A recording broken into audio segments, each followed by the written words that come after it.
Welcome back to the Full Force Fathers podcast, Dave. Episode 93. Good to be here today. Thanks for tuning in. However, you're watching on YouTube, listening on Apple Podcasts, all the main streaming services. Thank you. It is a new year, right? And we are into the second week of the new year. The new year fell weird, right? Last week, New Year's fell on a Tuesday or a Monday, so it was weird, you know. Yeah, it was strange, but yeah, we're full into 2024 now.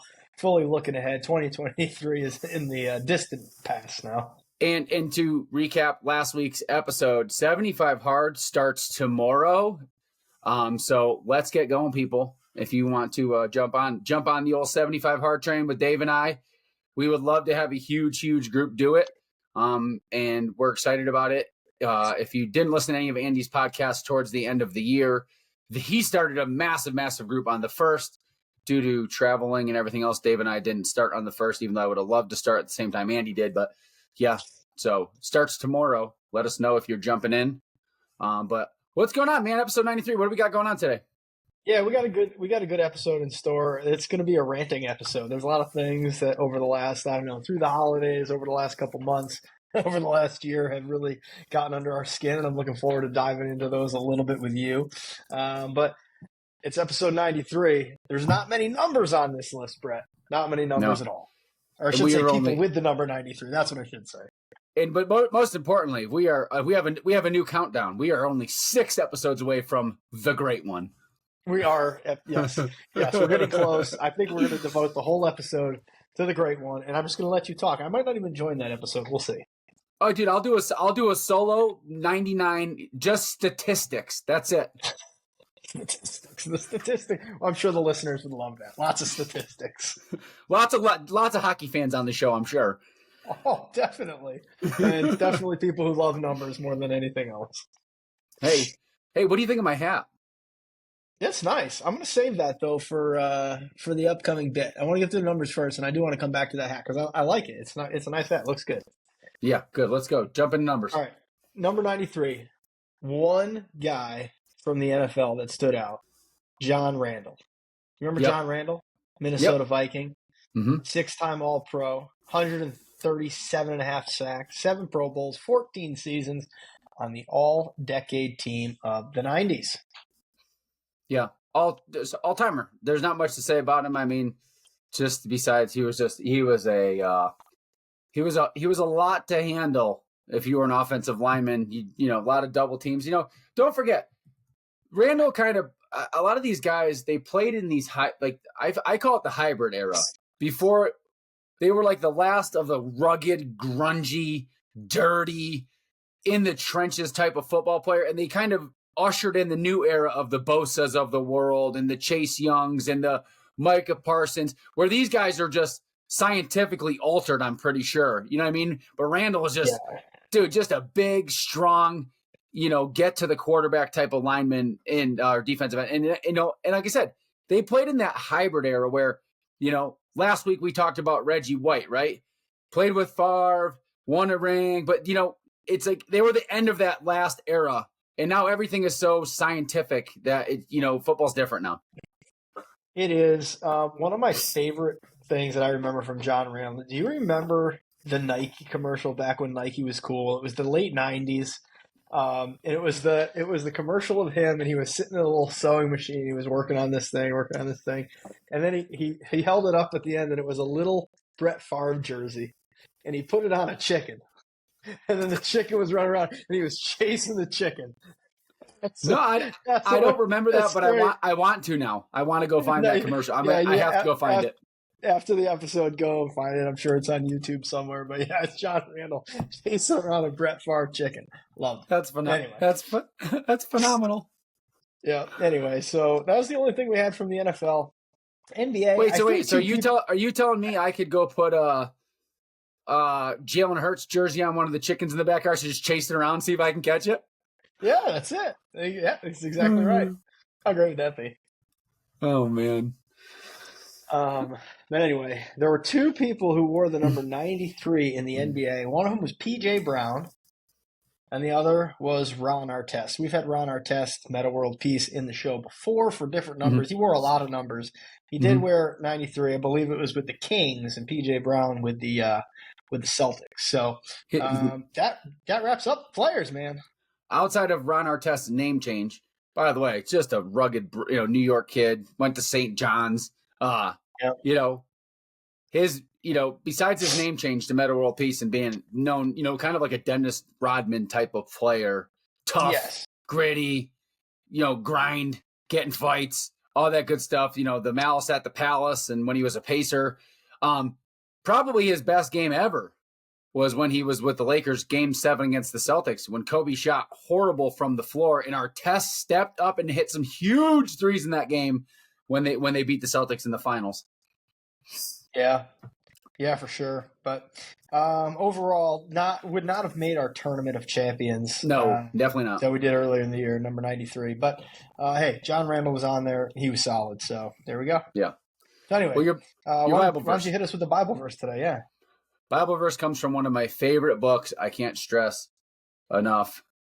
Go read Thessalonians. They're short. They're short in the Bible, but there's just so much good, amazing verses and just life skills that you can learn from reading them and things about life and all that. And it comes from Thessalonians 5:14. And we urge you, brothers and sisters, warn those who are idle and disruptive. Encourage the disheartened. Help the weak.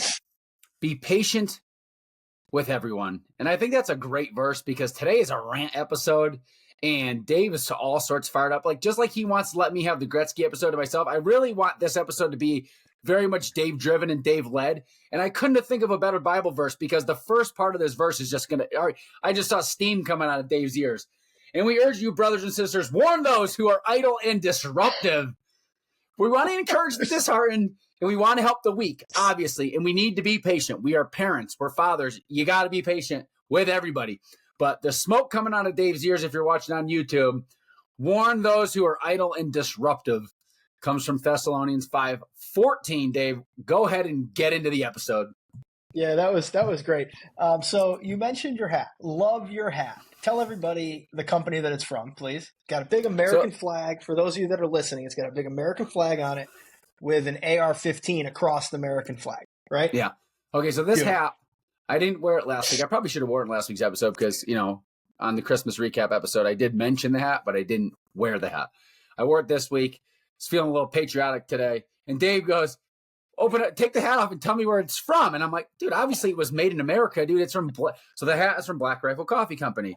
And you look in the tag and it says 100% polyester OSFM made in China.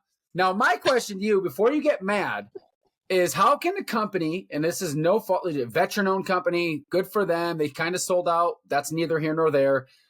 Stock exchange, you can buy them in Walmart now. They made their bajillions of dollars. Good for them. Okay. Put all that aside. How can you be an American-known company and preach America, preach America, preach America, hate communists, depending on what your coffee brand, because they have all the different flavors, right? And then you have your hats that you stamp an American flag on with an AR, which is a symbol of freedom in this country. And then the tag says made in China. It's absurd. So many companies do that. And the rules are so lax about being made in America. There's all sorts of different levels for being made in America. All those parts on your hat could be made in a different place, completely made in a different place, sourced in a different place. They send it over here. They throw one little stitch line on it, and they could say that it was made in America. Yep. It's absolutely ridiculous. It's bullshit. Like I said, there's all different levels of that. But yeah, dude, I had a feeling that was going to be the case when I saw the hat. Disappointed, certainly disappointed in Black Rifle Coffee for that. Like you do everything that your brand stands for is America. It's a veteran-owned company, and you can't even source your hats in America. Like I understand that it's more expensive. Okay, I get it. It costs more to make stuff here. I get that it's going to cost more, and you're probably not going to be able to sell as many hats. But at the end of the day, do you truly stand and believe in what you're preaching? Because it sounds to me like they don't, unfortunately. It sounds to me like they don't. Because you can't say, oh, America, America, America, America, oh, by the way, we're going to take your money because we're telling you everything's made in America. This is a pro-America company, and the shit's actually from China. It's ridiculous. Yeah, and the way I look at this, and Andy's talked about this before, and we've talked about this before. And you wear Origin, which we can talk about that too, which is Jocko and Cam's part of that and all that stuff. But the thing about Black Rifle Coffee, like I said, it's not. I don't care. Call it a dig, whatever, dude. They sold out. They're on the stock exchange and they went public and blah blah blah. And you can buy them in Walmart, where most of the shit, 70% of the stuff sold in Walmart is from China. The fact of the matter is this: if you made your hats in America and they were 100% made in America and they cost $10 more than they did if you had them made in China, you would still have people buy them because those people that support your company would still buy your hats. Yeah, like you said, you might not sell as many hats, but Black Rifle Coffee, they got a pretty good business model, dude. People get the old I guess it's a coffee subscription. The coffee subscription where you get a bag of coffee a month and you pay monthly, like you do, like a payment, right? It's a monthly payment, and they call it a subscription service, like you pay for Netflix or whatever, and you get coffee each month. And a lot of times they throw in free hats and things like this. And, like I mentioned last week, the hat, the coffee, that's what the girls got me for Secret Santa this year from Black Rifle Coffee. But to be totally honest with you and totally candid, I am a coffee snob, 100% a coffee snob. And this is just me speaking the truth. For the price of their coffee, for the quality of their coffee versus I will be this is not a paid ad for Trader Joe's. I drink Trader Joe's dark black coffee. It's just their dark roast. It is 1/4 of the price of a similar sized bag of Black Rifle coffee. And in my opinion, once again, I'm a coffee snob. It pales in comparison to the flavor that I get from the Trader Joe's dark roast versus the Black Rifle. So, and the hat, super disappointing now that I know it's made in China. I probably will, you know me, and you know me, Dave, I'm a hat guy. You're not a hat guy. I love wearing hats. I probably will wear this hat less now that I know that. It just so happened to be breaking news on the podcast as we were hitting record today. So yes, I will start wearing this. I probably will wear this hat less because it is made in China. And I want to bring up before we keep ranting, you are one of the very few American patriots that you choose to only buy clothes that are made in America, right? Yep. The majority of my stuff now is made in America. I have everything I buy isn't completely made in America because I haven't found everything yet that's completely made in America, but I'm trying. All the clothes I buy now, t-shirts, sweatshirts, jeans, they're from Origin. They're sourced in America, built in America, they're created in Maine, and they're shipped from the good old US of A to my doorstep. I love it. I found socks from Fox River, which is in, I want to say, Idaho or Iowa, one of the two. Found socks. I laughed because of the hat because I know it's probably TMI for some folks, but I was searching for underwear one day and I found this company. I went on Public Square. They preach, everything. We vet these companies, American companies, all this shit. So I went on there. I found this company that said all their underwear were made in America. So I ordered it. Same thing. Comes in the mail. I open it up. Where's it made? It's made in China. I'm like, you got to be kidding me. This is ridiculous. So I won't be buying from there. But so I'm trying. Everything that I try and buy now is from America. Everything I got for Christmas, made in America for clothes. And that's the way I'm going, man. And it does. It costs a lot more money. There's no doubt about it. It does. But at the end of the day, dude, the quality is significantly better. I like it. I feel good wearing it. And I don't feel like a sellout. I preach. I want to support America, support American companies, and I'm doing it. And I'm going to keep doing it. And like I said, I shouldn't have to buy as much stuff because it shouldn't wear out as much. So there we go. Yeah, no, for sure. And it's good that way. And I'd love to be that way. I'm just very, like, as those of you that know me, I don't buy new clothes ever. Ever. I still have clothes that are 15. I mean, I'm literally 15. I have shirts that I still run in that are 15 years old. Shorts that now have holes in them that are 15 to 20 years old. The only thing that I do often is socks because I wear holes in my socks like it's going out of fucking style. So I listen, I'm guilty. I just buy, Reebok or whatever the black socks you can buy because I only wear black socks. That's another pet peeve of mine. But I put holes in them for the amount of miles that I run, and I run in barefoot shoes, I put so many holes in my socks that's the one thing that I wear through, and I have to buy a lot of. But I do hope to one day, you know. Also, I work from home, dude. I wear the same clothes pretty much every single day. You know that. I wear gym clothes every single day. Yeah. And besides church, I don't dress up for anything. So, yeah. But no, the American way, it's tough. This hat is, like I said, pretty disappointing that this hat is made in China, and it's the company of all, special forces guys, dude, American vets, so. But what else? What else we get? What else we ranting about today? Dude, I went back because this episode spurned from a few weeks ago. I was traveling back and forth from Austin in a 1 day span. It was like a 24-hour trip, and I just remember going on a roll at the airport. And I think I sent you over the course of my couple hours in the airport in Nashville, in Austin, about 15 text messages, and I think you responded with 3. Yep. One of them was, "You're on a roll right now." So I figured I'd start. I'm actually looking. While you're talking, I'm going back to see if I can find it. Yeah, I have it. I have it right here. I'm going to read it off. So the first one I sent you was on a Wednesday. I said, "I've seen more dog shit on the floor at the airport this week than I could have ever imagined." So I'd like to start there. It's astonishing to me, traveling around the holidays. I don't know if it's just around the holidays or not, but the amount of people traveling with dogs that aren't service dogs is absolutely obnoxious. I mean, if I didn't see 50 dogs in the airport, I saw none. Like, it was insane. I saw dogs shitting on the floor. I saw people carrying their dogs with shit pouring out of their ass. I saw dogs barking at each other, attacking each other. And it's obnoxious to me. The vast majority, I would say 95% of those dogs didn't have any service dog stuff on to signal that they were a service dog. No, they were just idiots traveling with their dog, big dogs too. I mean, I'm talking like St. Bernard size fucking dogs that are walking through the airport. And it's just obnoxious. People are allergic to dogs. People are scared of dogs. Not everybody likes your dog. I can't stand these dog people that just have to bring their dogs freaking everywhere. And now we're at the point where we're bringing them into the airport and onto planes with people. They don't have to pay for extra tickets. They just sit them there and think, I don't want a dog in my row. I like dogs. I don't need somebody else's dog in my row drooling on me or barking or whatever the hell it might be doing. It's absolutely absurd. We've just let our standards come down so much as a society that we don't give a shit about anything anymore. We literally do not care about anything. All of our rules, our regulations, the things that are decent in society, nobody fucking cares anymore.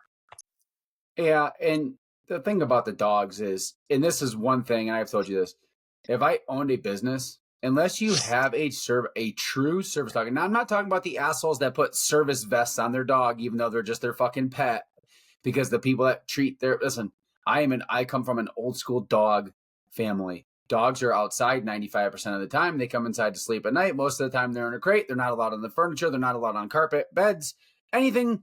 Usually, as growing up, we had a concrete floor in our kitchen. That was the extent of where our dog went. That was it. And I'm the same way with my dogs. Kaya, for 12 years, was not a furniture dog. Kaya slept on the floor. She was crate trained. Pepper's the same way. Pepper is an outdoor dog. She comes in at night. She sleeps on the crate. The occasional once a month or twice a month, she sleeps in the girls' room on the floor, on her bed. That's it. That's the way I look at dogs. And if I owned a business, I would have it be very much, and I'd probably piss a lot of people off, and I don't care because the degradation of our society is so pathetic. I would have a big sign on the door that says, if your dog is not a true service dog, do not bring it in my store. The other day I walked in, this was post your rant, which was, a few weeks ago. Caroline and I went into the local Walmart marketplace on Christmas Eve for something. We had to get a couple of things. And what do we see? We see an older couple. God bless their souls. They have big hearts.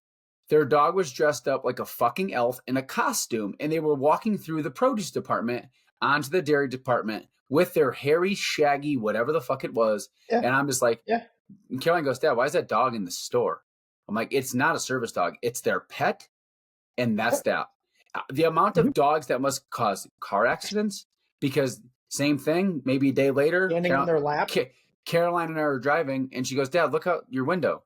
And the lady next to me had a dog on her lap and then one on the center console facing forward with her head in the windshield. I love your dog. I hope you love your dog. I love my dog, but it's a dog.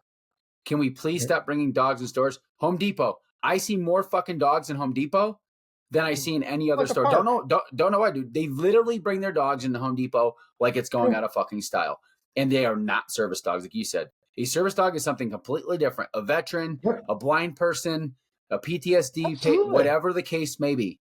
But a pet, a house pet that comes into the store is not allowed. It would be the first thing I put on the door of my store. Yep.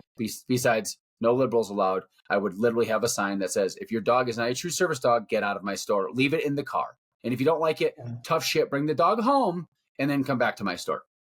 Yeah, no doubt about it.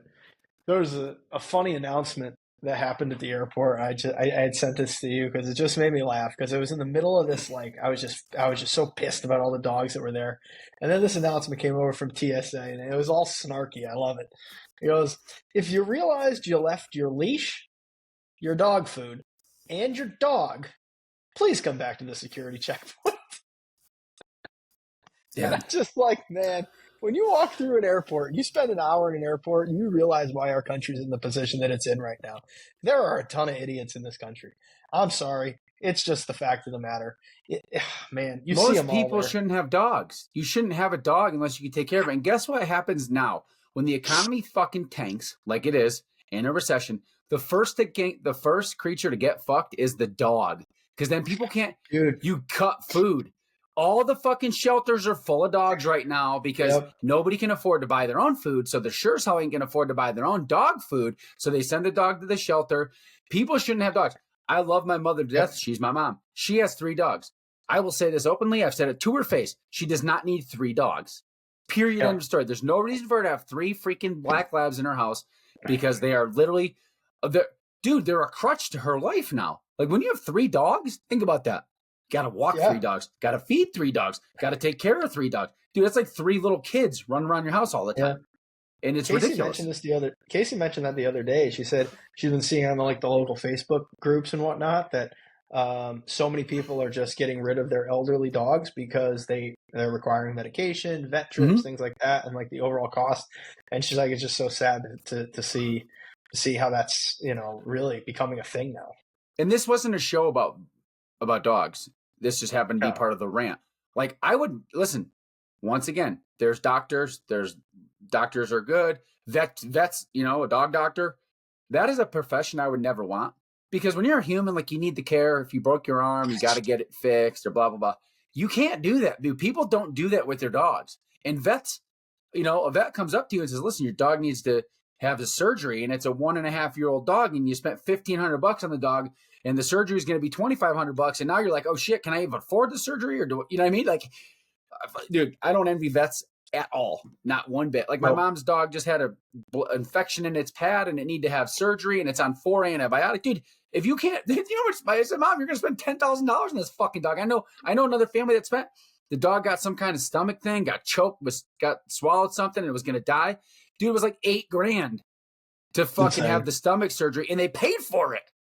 Insane. That's crazy. Goodness gracious. My Lord. Nuts. All right, Nuts. moving along. We have a family joke in my house because the kids in Casey are always like, "Oh, another place we can't go to, another place we can't go to." I've got a list of local places that I refuse to go to anymore because of the way they either treated customers, me being one of them, or just the business practices and things I don't like. Tops the list is Lowe's. We've talked about that on the show. Another one's Target. I think we all know why that is when they're pushing trans gear for kids. Another one for me is Rack Room Shoes, and I got a new one. For you. There's a Mexican restaurant in town that I actually really enjoy. It's a great restaurant, very tasty. It's not La Hacienda in Oro Valley, but, it's okay. We go in there the other day, and there's a fucking robot delivering chips and salsa, and I lost my shit. Lost it. We're never going back again. Not happening. Not going to a place that supports robots taking over people's jobs. Like, you can't tell me you can't find some. Now they said, because I asked, they said that they couldn't find anybody. They're hurting for help so bad they couldn't find anybody that decided to get the robot. I think that's bullshit. You can find anybody, pay them minimum wage, and have them deliver chips and salsa to the table for the entire night for basically nothing. And somebody will do that job. This freaking robot takes up the entire thing, the entire aisle. It comes down, it turns around, it turns to you and says, "Please take your chips and salsa." And then you take it, and then the thing spins and goes back down the aisle and goes back to its home base. So picture like a robotic vacuum, just enormous, and it like delivering and talking to you. And would you believe some asshole at the freaking place talked back to it and said thank you? Like, what are we doing? Okay, but the amount of people that saw it and were like, what in the hell is going on here? It was fantastic because people aren't with it. The majority of people aren't with it. So my question is this: doesn't someone have to put the chips and the salsa on the robot to take to the table? Couldn't that person just take them to the table? Yes. Dude, if I was the owner of the restaurant and I couldn't hire somebody, guess what, dude? You're the owner. Do it yourself. You're doing it yourself. Exactly. That's what I said to Casey. Yeah.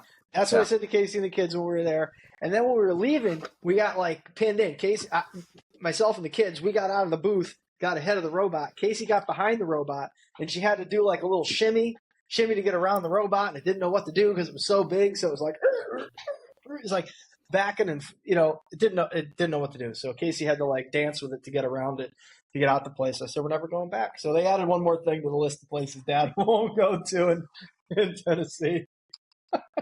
Dude, and I hope this next place that we're going to talk about doesn't make me never go there again. And I hope they stand their ground.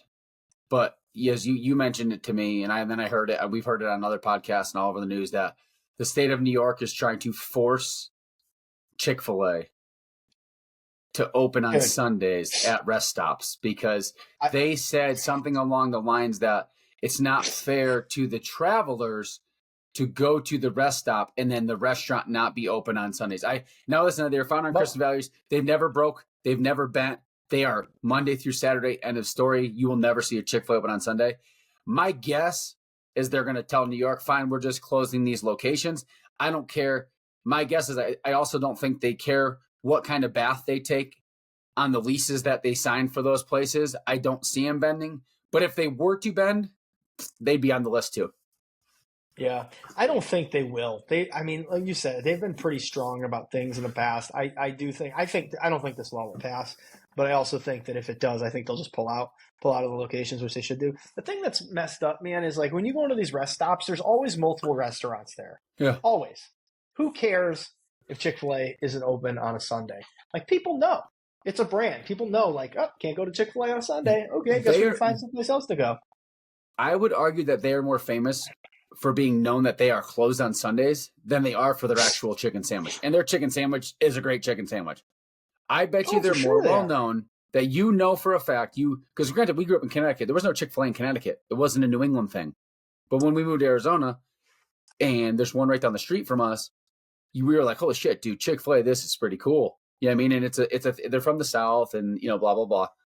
In the South, as you know, you live in Tennessee, and if you go anywhere in the South, it is the only part of the country still to this day that shit is still closed on Sundays because it's Christian, it's a Christian, most businesses are Christian-based businesses down there, and Sunday is the Sabbath. Go back and read Genesis, man. On the seventh day you rest. That's Sunday, okay? So Chick-fil-A, like I said, I don't think they're going to bend. But dude, like I said, they are more well known for being closed on Sundays than they are for anything that they actually sell on their menu. Yeah. Yep. Speaking of robots, have you seen the Tesla AI robot that now they're coming out with? It looks like an actual person. It looks like the Terminator.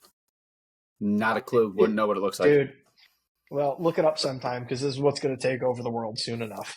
These robots that we're just building. And we're like, yeah, this is cool. And I like Elon Musk. I think he's a highly intelligent guy. I think he makes a cool product. I don't know why we're building robots to take over the world. But anyway, enough on robots. What else? Let's see. How about liberals and masks? Can we talk about that? Masks are back, man. They're coming back in full force with people. The libs are bringing them out everywhere you go.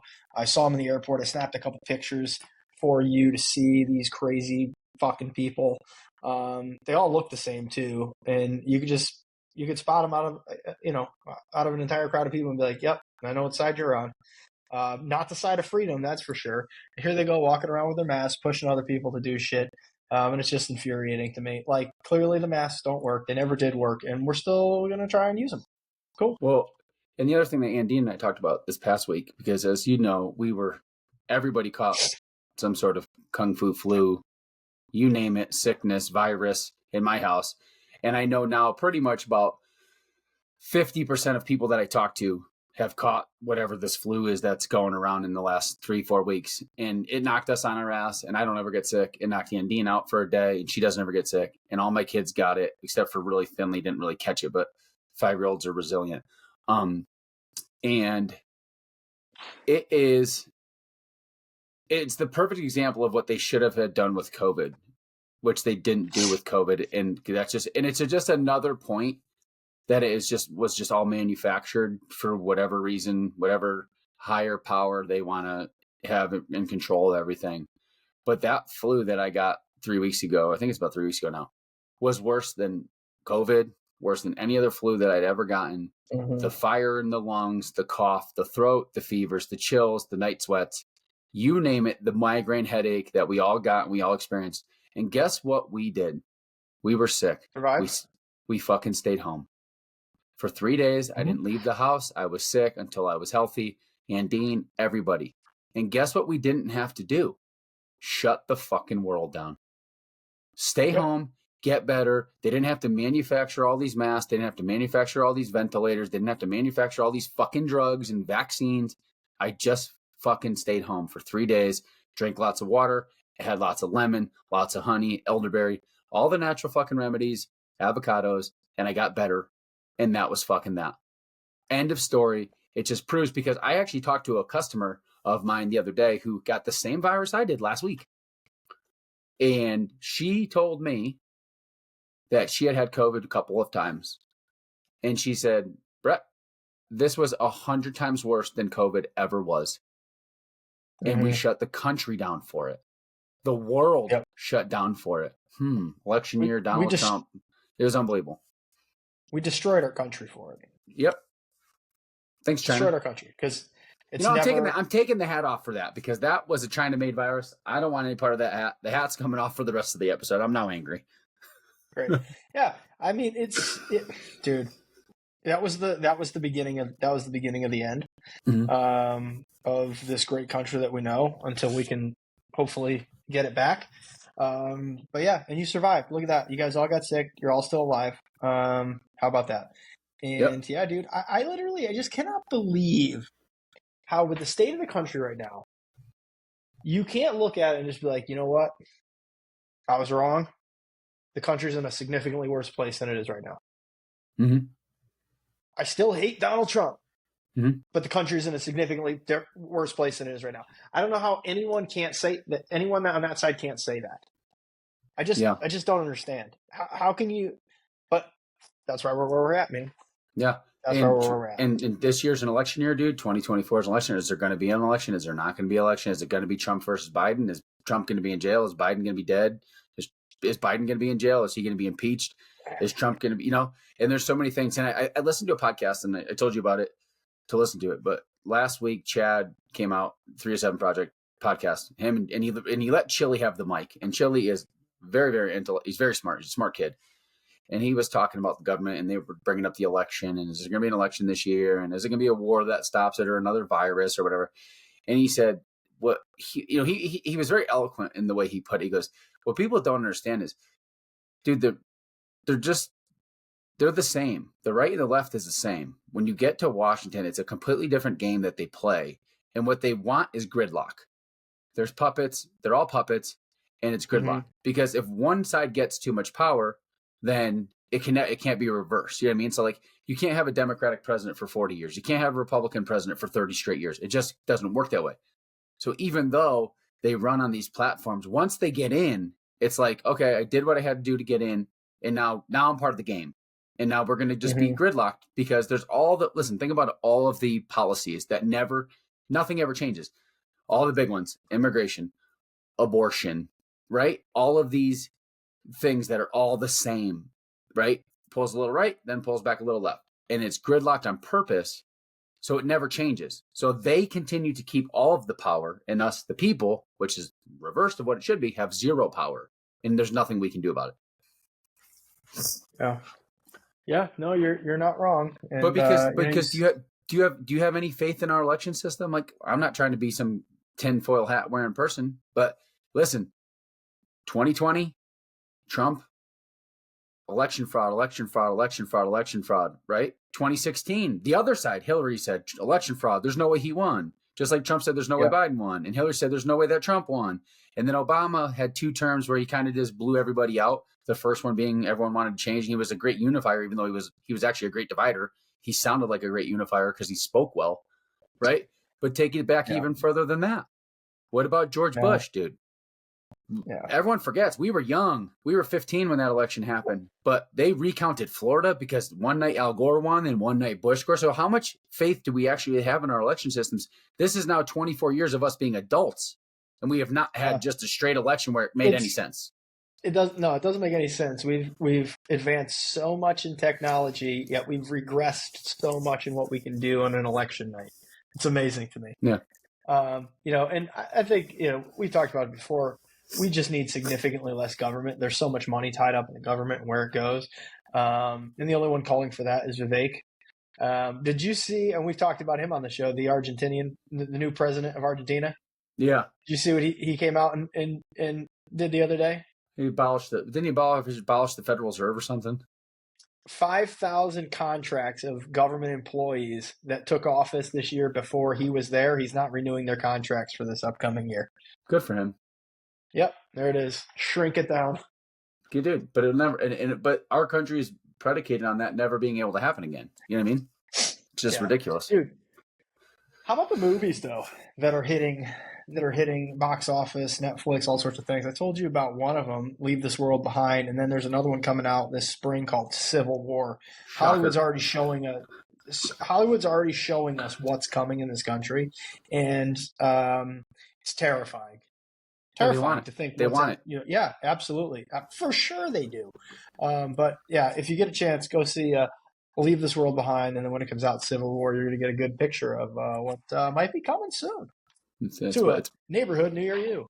It's what they want. Oh, not to mention what's happening at the border too. So hey, let's just not talk about that. Let's just let 15,000 people come in a day. You know what I'm saying? Who cares? Just let them come in. Let them come in untouched, undetained, and we're going to give them a hotel room and a cell phone and healthcare and.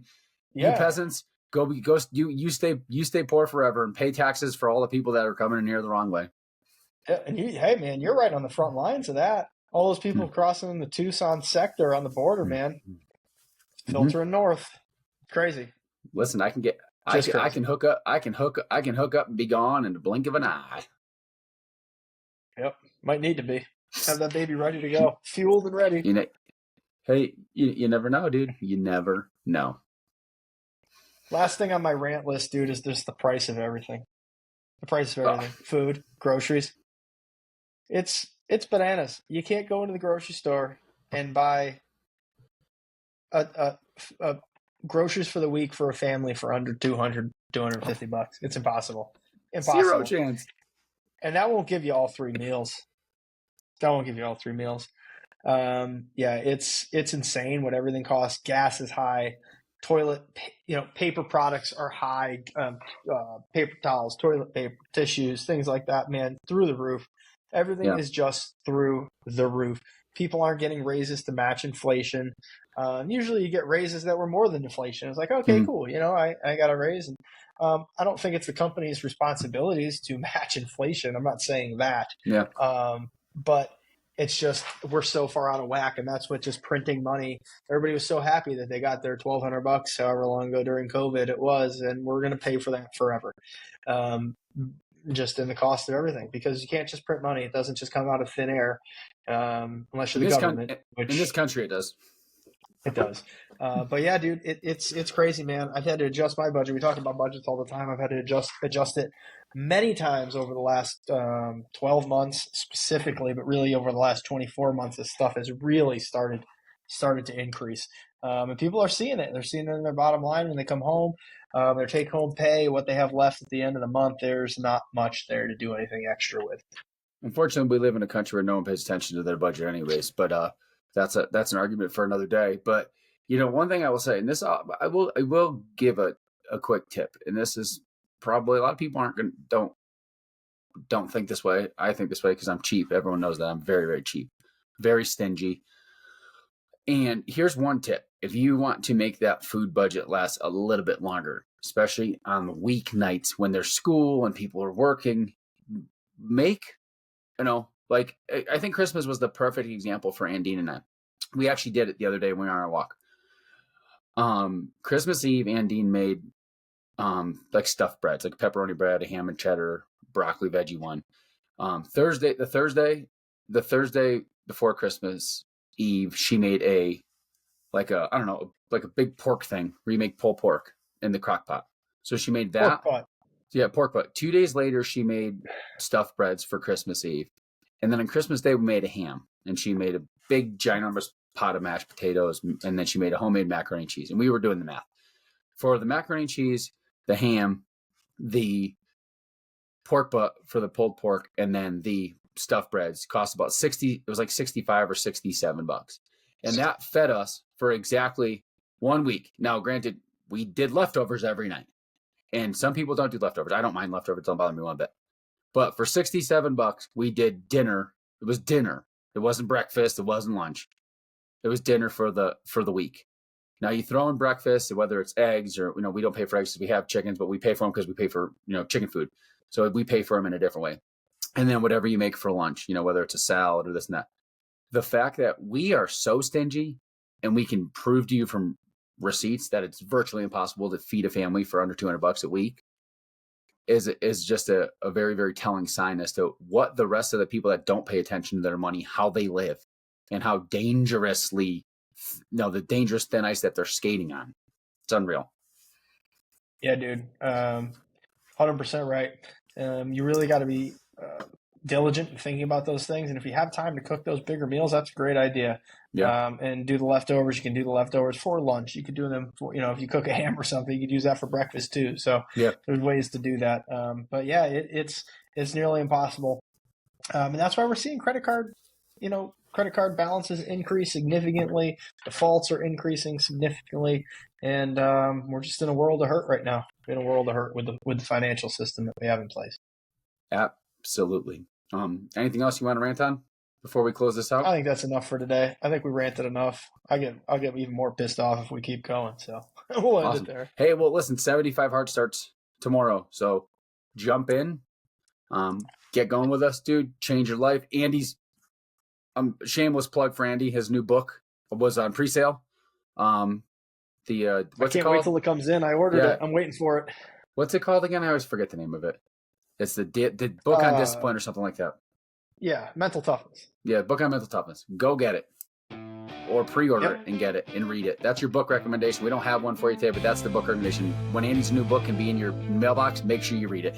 And the best thing is, if you go back and listen to this episode from like a few days after Christmas, the book is pretty much episode 208. The 75 Hard episode is the beginning, almost like a manual, and then like all the stories of mental toughness. And Tim Grover, dude, of all people, Tim Grover wrote the fucking foreword, dude. So go get that book because it's going to be good. So yes. All right, everybody, get out there, continue to live the full force life. We'll see you next week.